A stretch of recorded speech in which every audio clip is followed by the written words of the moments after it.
Friday. Yes, it is.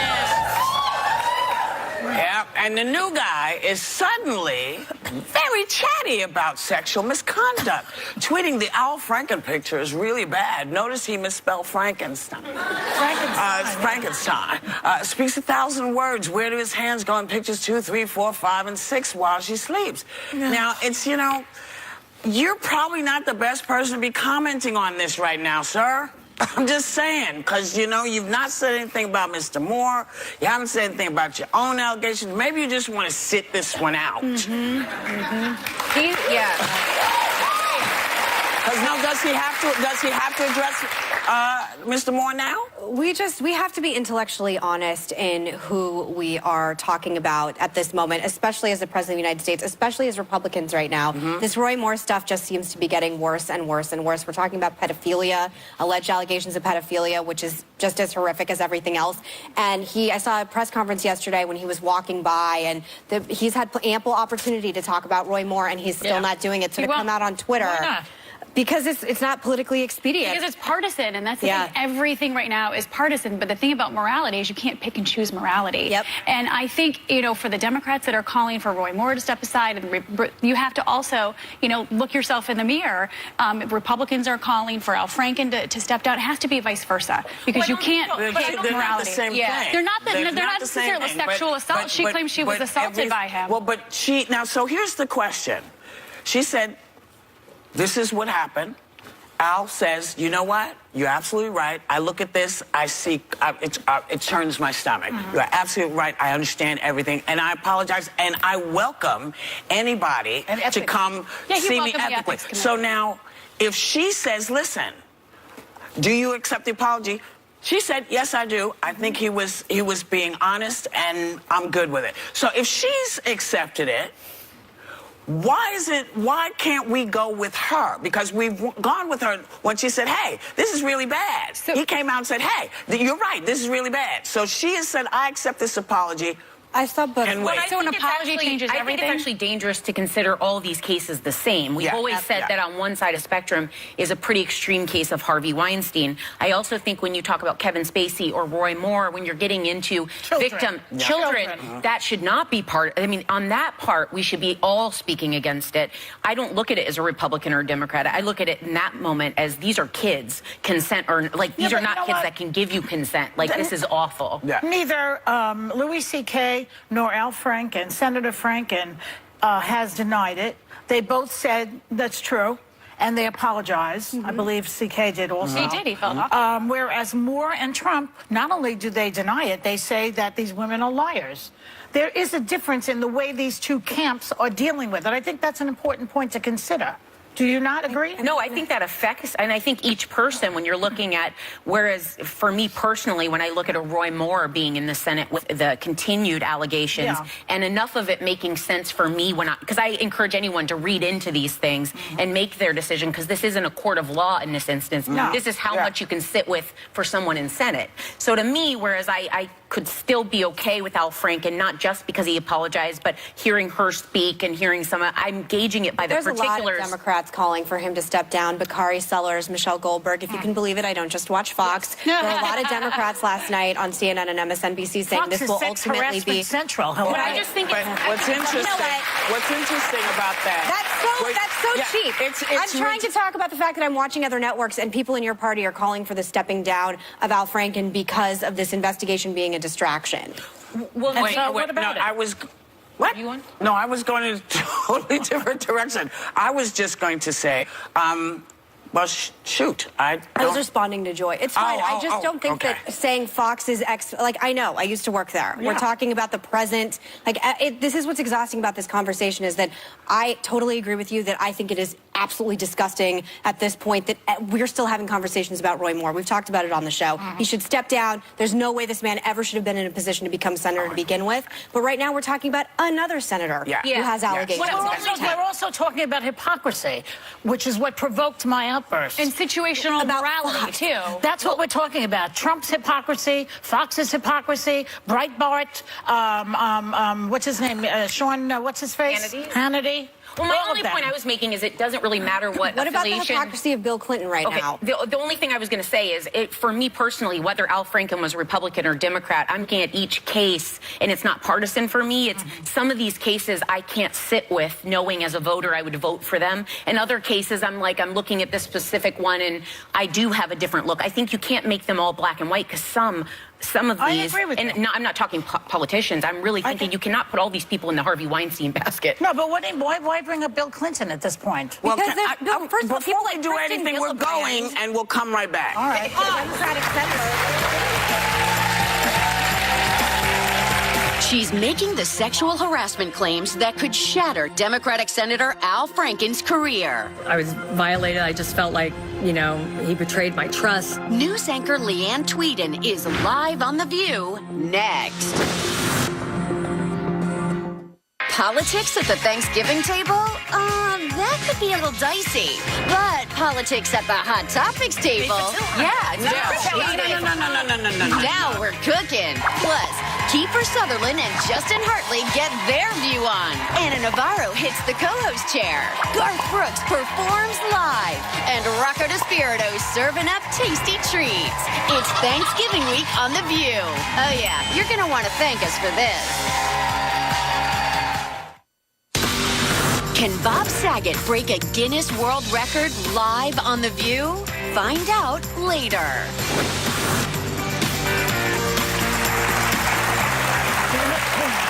Allegations of sexual misconduct have proved to be a bipartisan problem yesterday after news anchor and model Leanne Tweeden accused Democratic Senator Al Franken of making an unwanted sexual advance towards her on a USO tour back in 2006 and taking this lewd photo while she was asleep. She's joining us now to share her story. Leanne Tweeden, thank you so much for coming on today. Thank you. You and I are old friends. I've known you a long time, and I'm really happy you came here to speak today. It really does mean a lot.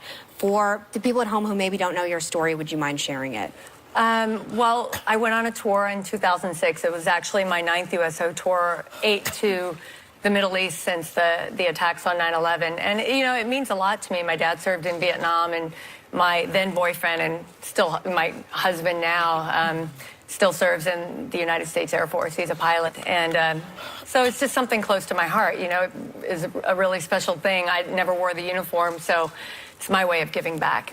And it was a holiday tour, and in 2006, I don't sing and dance. That's what a lot of people think of USO tours. You sing and dance, like Bob Hope days. I'm a sportscaster. I'm a TV host. So I MC the shows, So when a lot of people go, we had a lot of country singers go with us. We had the Dallas Cowboy cheerleaders go, and they danced to some of the songs. So I MC the shows. Well, Al Franken went with us on this particular trip, and he's a writer, an actor, and a comedian. So he sort of co-MC'd the shows, too.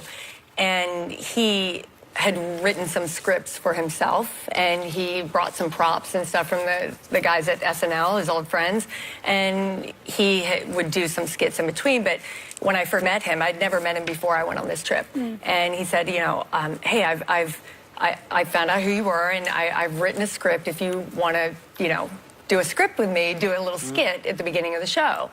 I thought, okay, that could be fun. It could be, we'll do something for the troops. It'd be a little fun.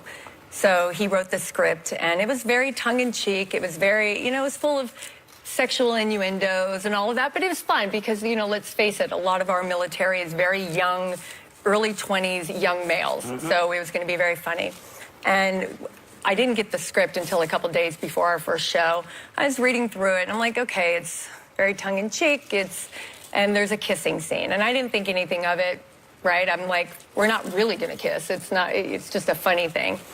And so right before our first show in Kuwait, that's where we started before we went further into Iraq and Afghanistan, he said, we really need to rehearse the scene, the kissing scene. And I was like, yeah, okay, whatever. And I just sort of ignored him. And we were backstage, and it was just the two of us because we were getting ready to go on in about 10 or 15 minutes. And he said, no, we really need to rehearse the kissing scene. I'm like, why? I mean, it's not SNL. We're not doing a movie, dude. We don't really need to do that. And he's like, no, we need to rehearse. Actors have to rehearse their scenes, I'm like, okay, you go right, I'll go right, so it's not awkward, trying to be funny. And, you know, he's like, we really need to rehearse. And it was that sort of, that girl that was mic'd up for the NYPD for Harvey Weinstein, that one audio that we heard, and it was that, the persistence and just, you know, that kind of relentlessness. And I was like, oh my gosh, okay, we'll rehearse the damn scene, right? We read through the lines and he just sort of comes at me. And I'm thinking, in my mind, when that scene came, when we were going to do it, I would do the old Bob Hope thing, you know, the older guy and the young girl. I would just sort of turn my head, or I'd cover his mouth and just sort of do something funny that would get a laugh from the crowd, right?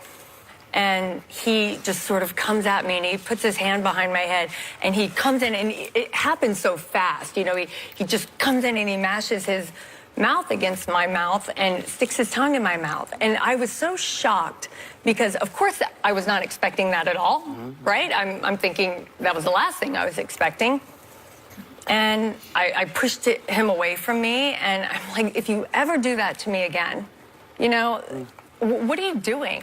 And my hand, and I remember to this day, and I even have this reaction when I see him on a TV. I like, my hand clenches into a fist because I wanted to punch him. That was the first thing. That was just my What did he say when you initial... said, if you ever do that to me again? What did he say? Oh, he just kind of, like, just tried to play it off. You know, it was just kind of like, oh, well, I mean, you know, I mean, I think that's the mentality of these people. You know, he was just playing it off like that was just kind of part of what the script was going to be. And like, haha, you know, they just test the waters. So clearly, I mean, you felt very violated. And you told him not to do that again. But then you get home from the tour and you get a disc of all the photos. And in that disc is that photo of him appearing to grab your breasts. Yeah. Did you think that he was just trying to be funny? What did you think of when you saw that photo? I don't think there's anything funny about that photo. But when I saw it, I mean, there's a whole other thing. I mean, that was the beginning of the trip that happened, and then there were little petty things that happened for the next 2 weeks. And then it ended with that photo that I didn't see until I got home. I mean, I was, you know, I was angry. I felt belittled. Yeah. It was embarrassing. Well, let me ask you about the other people in the photo. There's a photographer in the room. There are other people sitting there. Right. Well, the guy next to me, Mark Wills, is a country singer. You can see half of him. He was asleep as well. He was sleeping. And the photographer wasn't. Right, yeah, exactly. Obviously, he was and there were awake. probably other people on the plane. Obviously, I was asleep, so I don't even know who else was. But aren't you angry with them also for letting this happen? Yeah, sure. But, you know, let's talk about that. That's part of the culture that we're trying to change, right? Because we're trying to change a culture. We're in the workplace. We talk about that. People see harassment all the time at work, right? And nobody says anything. What about the Harvey Weinstein? What about the damn lawyer that writes up those contracts that says, okay, you can abuse people, but you pay them off. You send us a little money to the company, and we'll just let that go. And people see it all the time, and nobody says anything. No, and also, didn't they use that? complicit. No, didn't they use that photo as a publicity photo or something? That photo just died that day. That stayed where it was. Yeah, a publicity photo. I thought I heard something about how that went out there. I didn't. Oh, I don't think so. And it sounds like the photo being on the heels of this trip, considering all the other things that happened, it feels worse looking at it. Like if it was a standalone, it would. Not that I'm saying it would be innocent, but you feel worse looking at that picture, hearing all of the build up to it. Oh, of course, because during the trip, like I said, you know, after that happened, then I had to spend 2 weeks with him. Right? Oh, yeah. I made sure I was never alone with him again. I was so angry. I didn't talk to him voluntarily for the whole trip. And, you know, I had to deal with little petty things. We'd be sat next to each other. We'd have autograph lines. After you do a USO tour, you do the tour on stage. You do your shtick on stage. And after 3 hours on stage, troops can come and get autographs from you. And they stand in line. And we have little autograph sheets. And, you know, if I'm sat next to him, I would always sort of put my back to him because I just couldn't take it, right? I would sign for the troops, we'd take pictures, and I would see, you know, like little things move like this and go back. And one day I looked down, and my headshot, I looked down, and he drew devil horns on me with the goatee and the devil tail and the pitchfork. And what do you make of that? Because I'm like, so I'm the devil now? It was because you had pushed him away.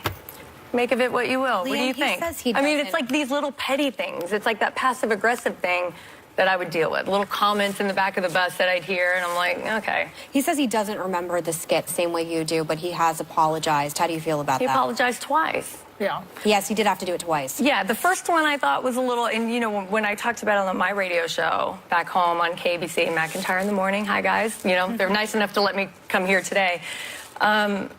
I thought the first one was really quick, and it sounded like a staffer, but I was like, okay, They responded to it. We reached out to them for comment. And then I think they got a lot of pushback. You know, it's like, okay, that's all you have to say, Mr. Franken, you know, from his office? You've accepted his apology. Oh, of course. The second one. Yes, I accepted the first one. Of course. I wasn't calling for his resignation. I wasn't calling for his career to end. I didn't want any of that. I just wanted to shine the light and stand on the shoulders of these other women to go, this is not right. This is not what should be happening in our society. I have 2 young children. I have a boy and a girl. I don't want this to happen for them and for this upcoming generation to have to deal with that. He's also written to you personally, is that correct? He has. And I just got it as I was in the dressing room backstage. And he reached out to me. He'd like to talk to me personally. Obviously, I haven't had time. But you will speak to him personally. I will. Yeah. I will. Leanne, we're going to take a quick break, but we want to come back to this right now. I'm so happy you're here, and then we're going to talk about your work with veterans, too. We'll be right back.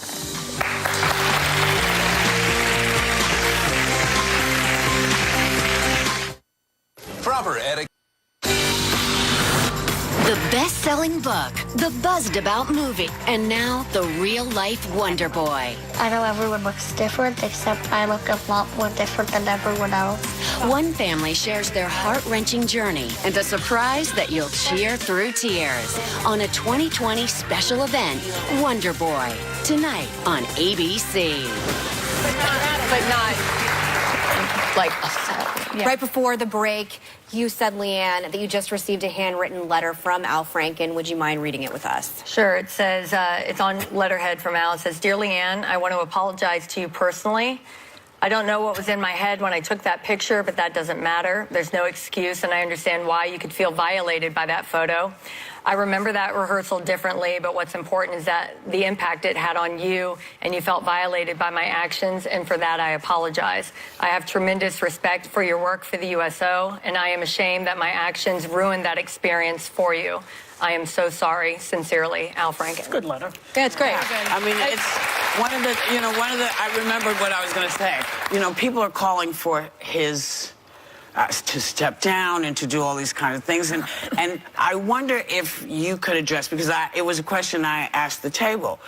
If you've accepted that he has seen that he did something really horrendous and made this horrible mistake, and you look at his work from that point on, point forward, and you've accepted it, do you think people should back you up and accept his apology as well? You know, I think people make their own decisions, right? I think the people of Minnesota can make that decision. I'm not calling for him to step down. I wasn't... I mean more like the Twitter sphere. Oh, come on. Look, that whole since yesterday, I have not even looked at Twitter because there are trolls out there. I've heard things that's like, you can't, right? I mean, there are already people that are like, oh, it's your fault. You're a model beforehand. You were asking for it. I'm like, okay, I can't. People always say things like that. You have to ignore that. Exactly. So I'm not even looking. But, you know, I think he's done some great work. And, you know, this is not about donkeys and elephants. This is about right and wrong. Right? This is about when you don't want somebody to put their hands on you. No is no. Yes. When it's not wanted. This is not about, like, you know, somebody, you know, I don't want men to be afraid to try to talk to women in a bar, because this is not what we're talking about. This is about forcibly pushing yourself on someone when they don't want you to. They've indicated that they don't want you to. It's about intent and consensual. That's exactly That's what it's right. about. So people have to understand that. You felt threatened. Maybe he didn't think he was, but you did. Yeah. Very uncomfortable. And you know, it's yes, these are totally different situations. But as far as that goes, you know, he has fessed up to it and he apologized. And I sincerely think that he really, I think he took in and realized, man, that he looks at it now and says, I'm disgusted by my actions. And never is it, you know, it's never funny. I mean, that is never funny. Do you think his actions were isolated, though? He was so brazen to kiss you and, like you said, stick his tongue in your mouth. Do you think that that's isolated? Would you be surprised if there aren't others? Because it seems like there have been others. Well, there's more speculation because President Trump actually tweeted, and there's a little speculation in this. I know you're not checking Twitter right now, but it says the Al Frankenstein picture is really bad, speaks 1,000 words. Where do his hands go in pictures 2, 3, 4, 5, and 6 while she sleeps? What do you think of that tweet? Like, does it... Let's talk about Trump's... Well, first of all... accusers. Does it offer any comfort? Is it something? First of all, can I just say this whole last 24 hours of my life have been overwhelming and surreal, okay? And then to have the President of the United States tweeting about you in this picture is just, I almost don't even know what to say. Yeah. And his issues, that's a whole other thing. I mean, that's just, I mean, he has room to speak. Here's what you should know. He has 16 accusers. Right. Sarah, what's her name, Sanders, and Trump have said that they are all lying. Well, we have to wrap, actually, on that note. Right. But I do want to say, Leanne, you and I know each other through veterans advocacy work. You are one of the strongest, biggest supporters I've ever met in my life towards our vets. Multiple deployments. You spent Afghanistan, Thanksgiving in Afghanistan with our vets. We met through the Achilles Hope and Possibility Race. Incredible organization for wounded vets. People should know that about you, too. Thank you so much for sharing your story today. Here we are. Thank you. All right, we'll be right back.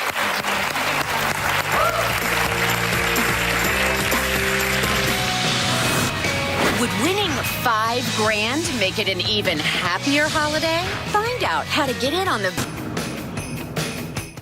It's the Lazy Boy Black Friday sale. We're kicking off the season early so you can save now. Hurry in for incredible savings store-wide. Save on recliners and chairs, sofas, reclining sofas, and more. Save $450 on this cozy leather recliner with free power and cushion upgrades. Plus, no interest until January 2021. Shop early and save today. The Black Friday sale. Lazy Boy Furniture Galleries. Live life comfortably. America's favorite cookie. Delicious.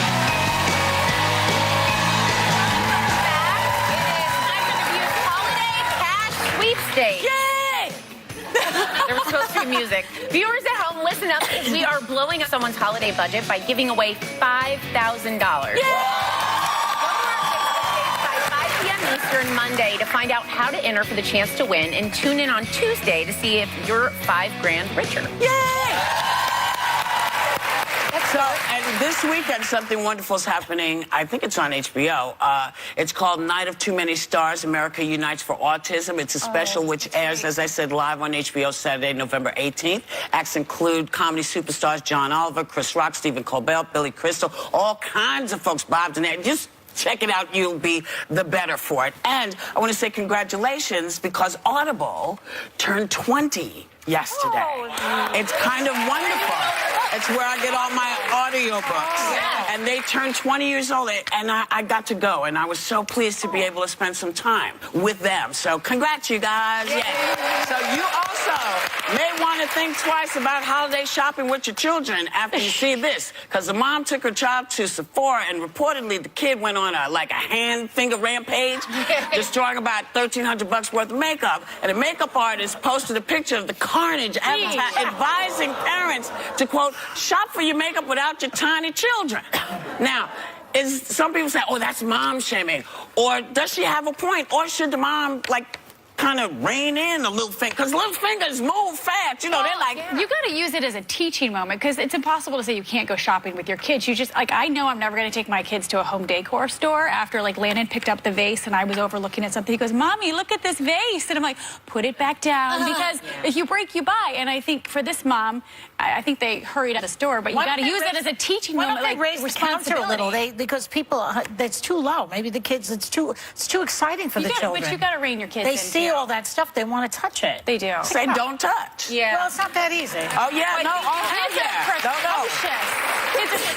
And a lot of people don't have the luxury of leaving your children at home. It is a luxury. You want to buy a lipstick, you have to get a babysitter? Well, I mean, you have to take them. I think the big thing is that you own you own up, because one of the things is this mom hustled out. I think what you do have to take accountability. Your child ruined something. This is someone else's property. The store kids are going to have to pay for that. The people who are working in the store. That's why raise the counter so you don't have but it doesn't really help if you're short. Yeah.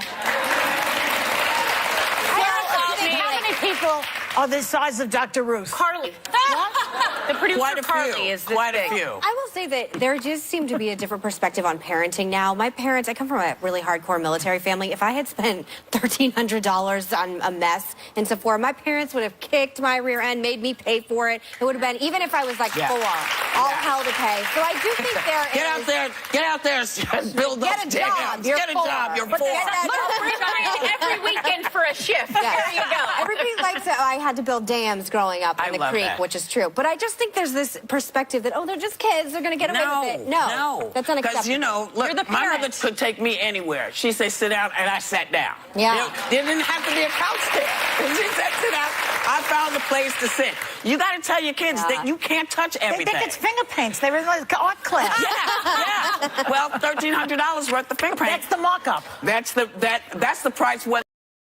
Makeup, that's what I'm thinking. That makeup was really expensive. No. Yeah. Did you see the amount of what this child did? This was a whole lot of stuff that was destroyed. It wasn't just one or two. It was a lot of stuff. Palette. You know, and Mom, massive palette. Pick it up, baby. You should have been checking the kids. Check your children. Because somebody could have walked off with them. She don't know. We'll be back.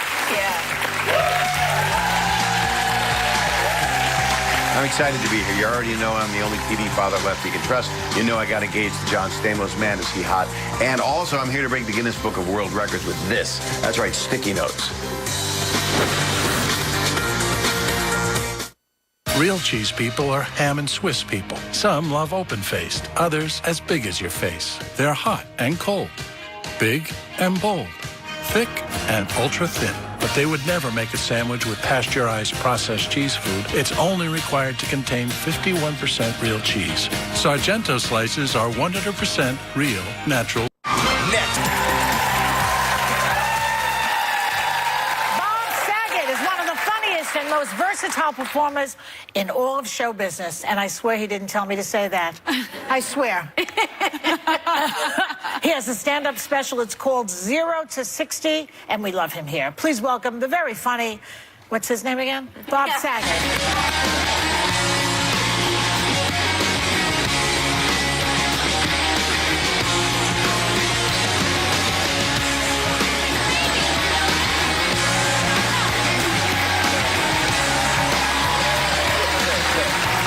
It's not that exciting. Yes, it is. Yes, it is. So look at what's going on now with comedy. It's politics. crazy. It's all merging into one thing. It's kind of weird, isn't it? It is weird. It's a world of celebrity and pain and people being hurt. And I'm here to try to put some lather on the pain in the shower by myself. That's the place to be. Safest place to be. I did a new special. I've been performing, and I'm just trying to put some love out there. And it's a little bit irreverent sometimes. My new special. My stand-up has always been, as you know. Words are allowed. It's not words we're talking about. But words deeds that hurt are the problem. Of course. And that's something you've never said on here. You just said you're trying to put some love out there. Yeah. Speaking of love. Yes, I'm in love with you. No. No, you shouldn't say that because you just got engaged. No, you just got engaged to your girlfriend. I got engaged. Kelly Rizzo. Very personal. Okay, yes. Very personal, so let's tell everyone. But it was good. Stamos and I got engaged around the same time, and we were our first choices, but he said no. But it's really it's a personal thing, but I'll share it with you guys because there's so much stuff going on. Why not share a love story? I love it. A nice thing. So please don't applaud that long. I don't have enough time. But she's a wonderful, brilliant person that I was lucky enough to meet. And we were up in Big Sur, and I wanted to propose, and I hid the ring in the safe. And we were watching Stranger Things on the iPad. I already talked it over. That's what you do when you're... You really set the mood, didn't you? I mean, come on. I don't want to... No spoiler alert about the show. But and I'd already talked to my daughters about it, and they're like, please do this. We love her, and it's very, very nice. And her family's wonderful, and that's a nice experience. And sorry, too personal. And then, but then I went to the restroom because you need to know that at noon on the end of this 4-day time together of just bonding. Got the ring, got on one knee because there was a flag in the room. Were you able to get up that's after? That's a political joke I shouldn't have done. And you know what I said? I'm sorry. When you got on one knee, were you able to get up? Well, And now you and well, no, because when you go and propose, you have to make phone calls afterward. Right after the phone calls, maybe. No, what I'm alluding to is that there's a 20-year difference between the two. More than that. Yes. Well, in L.A., don't woo. In L.A., legally, it's half your age plus 7. So we've done that. We've accomplished that. But what happened was I proposed, but I wanted to say it different than till death do us part. I want to be with you the rest of my life. So I said it maybe awkwardly. I said, I would like to be with you for whatever days I have left. That's That's really special. That's the age. That's that would be beautiful. the age Yeah, that's issue. it. Yeah. We do And- want to say that your fiance, your beautiful He's right fiance, here. She's Kelly ironically Rizzo. right there. And, there she Was he is. nervous? Was he nervous? Yeah. He was nervous? He was a bit. I was just shocked he had the audacity to pause Stranger Things. I was like, how dare you? It's true. That means And but we- I really forgave liked him. you. But Yeah, we I haven't forgave finished him. watching it either. No, we still have that. What is she going to expect when you push play? I know, I mean, right? I think how I'll do you just throw- follow that? Yeah, I think we're going right into honeymoon mode. I don't care at that point. Congratulations. And you have a big comedy special on demand right now called 0 to 60. And it's really cool because Are you doing political humor or what? little touches here and there because you can't avoid it. But I wanted it to be evergreen so it could run during Christmas. What? But it's on iTunes. It opened in a different way than any special has because normally you go your Netflix, your HBO, whatever. Yeah. But this one went to iTunes and it went to Amazon, which is good because with 2 clicks you can get my special and the lotion to watch it with. Hello. Well, you can buy things on Amazon. No, they're getting it now. But the thing is, it's available on every digital. I'm almost done. Why are you blushing? I'm almost done plugging. I'm very You ready. said yes. Change her mind You today. said yes. Yeah, I know. She's just going, what have I done? You might want to get the marriage going because Yeah, we're going to register for Tapas now. But it's on every digital platform, like every one of them, like all over the world. So it dropped at the same time, like my, Don't go there. Yeah, okay, your blood pressure. You're welcome. I'm going to take it from here.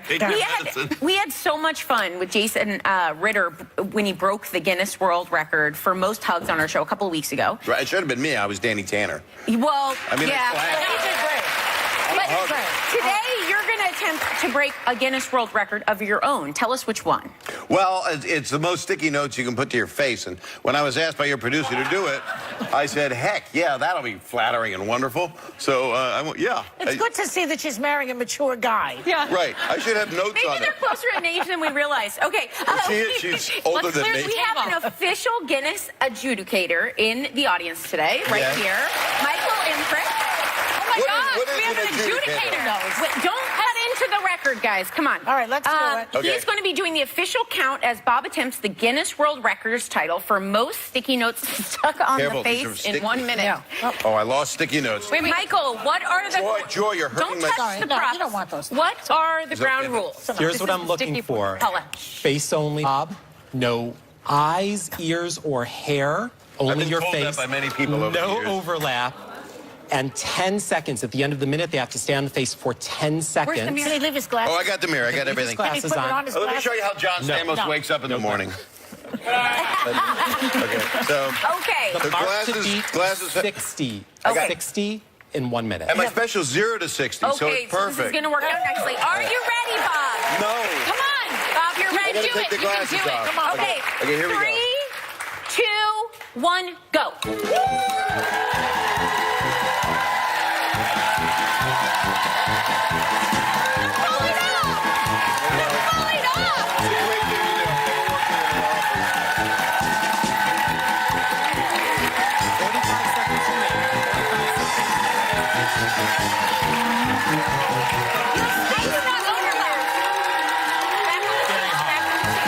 Doing great. You got some open space on this side. Up here. 30 Right there. seconds remaining. 30 seconds. I do this at home. This is not going to happen. They're falling off. You guys. 20 seconds left. Somebody take a memo. 10, 9, 8, 7, 6, 5, 4, 3, 2, 1. Hold for 10 seconds, Bob. 10 seconds. You gotta hold for 10 seconds. Oh, no, that's not even close. 5, gonna hold all 5 of those notes. 3, 2, 1. You're good, Bob. I'm not good. We knew this wasn't This going is to not work. even close. I like it, though. It was really fun to watch. It was? He's Thank even you. more You just dropped- attractive, you isn't just he, dropped Kelly? 2. I've been 1, dropping 2, all 3, day. 4, 5, This 6, is 7, 8, 9, 10. When we come 12. back, we're going to see 12. if Bob broke the Guinness World Record. Stay tuned.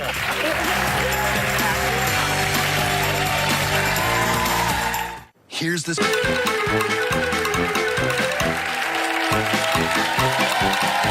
And we are back. Let's see if Bob Saget broke the Guinness World Record. Yeah, right. Yeah. The most sticky notes stuck in this face. So in 1 minute, Michael. How did he do, Michael? The mark to beat was 60. Bob had 12. 12. Unfortunately, not a Guinness World Record. But the mark to beat, I actually saw it, and she practiced it before, and she looked like a lion. Did you count the one he ate? Does that count? Absolutely. I actually did watch digest that. it, so Okay, I'll be seeing it But they later. were falling off of his face. No, why not count the ones that were on there? His whole jaw was. It's very hard for me not to talk. I know you did it, so I would stop talking. You should have come on. You should have floured your face first to make it dry. You're very smart. Or just put like Super glue. super glue, new skin, It's something like available that. on demand everywhere, including on iTunes and Amazon. And the Guinness World Records 2018 book is available in stores right now and online. We want you to have a great day and take a little time to enjoy the view. You were saying? Oh, no.